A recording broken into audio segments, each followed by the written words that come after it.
شما از اشعارش اشاره کردید. رشیدی سمرقندی هم شاعر اصلی 11 گفتن 13 را 100,000، یعنی شعر او را برشمردم 13 را 100,000. هم فزون آید اگر چنان که باید بیشماری، یعنی بازم اگر که حساب کنی بازم زیاد میآید. همین نکته نظر شما که 1,300,000 یا اینکه چه فکر شما در همین؟ در این بارم اندیشه ها گروه است. این اندیشه ها از سر میزند که همین شعر رشیدی سمرقندی رو هر کس به طور خود بفهمد. یعنی به طور خود شرح و توضیح بدین. هر یک کلمه چند فهم دارد. بله، معنی اون دارد. این کلمه راه نیست، یک چند معنی دارد. بله. راه. معنی راه است، به معنی کرات است، به معنی بور است، اینجا است.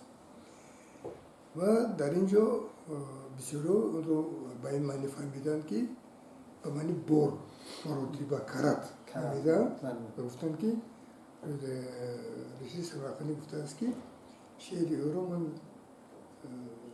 13 مراتب یعنی شمردم، حساب کردم.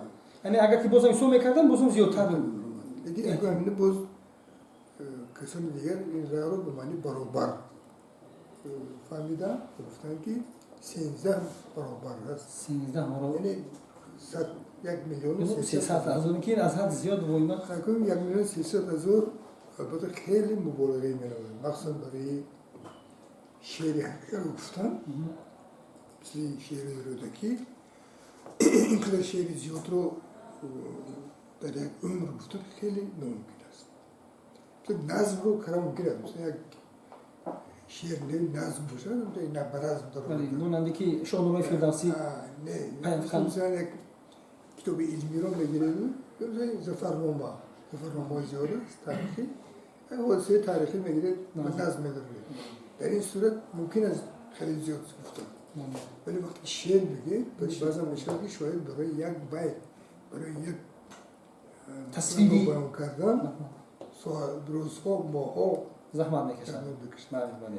دیگه برای این از مبالغه از هر زیاد مبالغه شده است. برای این به نظر من همون اندیشه درست است که رشید سمرقندی گفته است که من 13 مراتبه شمردم دیوان رو، باز هم به همین شمردم که 100,000 بیشتر است. بله. این به حقیقت نزدیکتر است، یعنی 13 بار شمرده است و هر دفعه نتیجه این است که 150,000 بوده است. 150,000. این رو در سرشمای بعضا هم بعضی سرشمای گفتن که 500,000 گفته است، 700,000 گفته است. دیگه به نظر من همون زیاده 100,000 باید گفته که به حقیقت نزدیکتر است. 100,000. استاد بسیار خوب، تشکر. شاید مانندی که دیوان احمد دانش پیدا کردن از کدام استانخانه ازبکستان کشور همسایه، شاید از رودکی هم باشه در هندوستان میگن چندین جلدها خوب است، در دیگر دولت‌ها هستند. دیوان رودکی رو باید پیدا کرد ممکن است.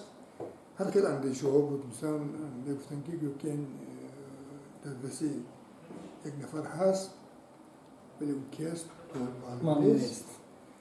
به هر حال باید که همون البته بسیار چیزها موجود شده است، لیکن اصول رودکی باید که حتما در جای باشه.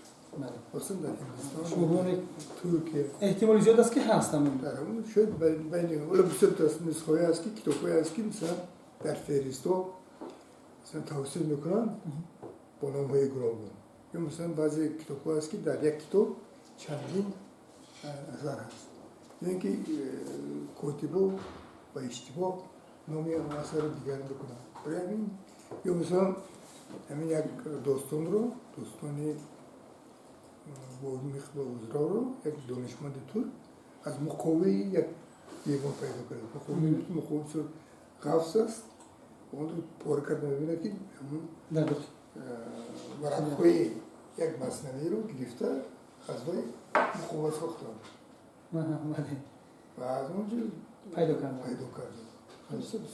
امروز چی استاد؟ مضمون شما چند مصرع شعر با ما مونده است؟ باقی تا حالی که ما میخونیم میدونیم؟ حالا تقریبا 2000 مصرع آمده است تقریبا 1000 بیت زیادتر وقتی وحید بود چند بیت دیگر اینو باشه پیدا کدام محقق ایرانی هم گفتن پیدا ولی از کردن هر سرچشمه‌های نو پیدا میکنن از مثلا از تفسیر قرآن چند بیت پیدا کردن که متعلق به بله. اشعار بوده که است استاد بسیار خوب